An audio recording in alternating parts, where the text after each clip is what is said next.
SN95, when using a rear wing, how far forward from the front bumper do I want the leading edge of the splitter to be? Is there a rule of thumb on height, width, and style versus the front splitter length? Okay, on the front now, if in the Speed Therapy Academy, we spend a lot of time on aero, and just kind of like a rule of thumb, I can tell you that in sanctioning bodies like World Challenge and things like that, the rule is that your splitter cannot be more than 2 inches off the bumper line.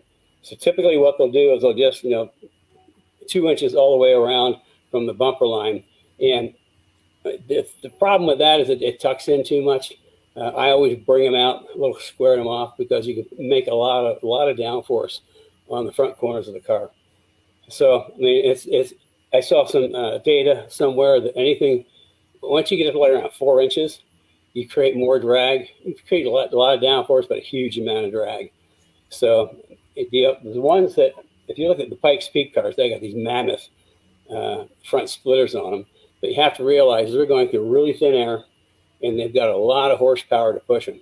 And so they need a ton of downforce, going up Pikes Peak. There's massive front trays on them, which it creates a lot of drag.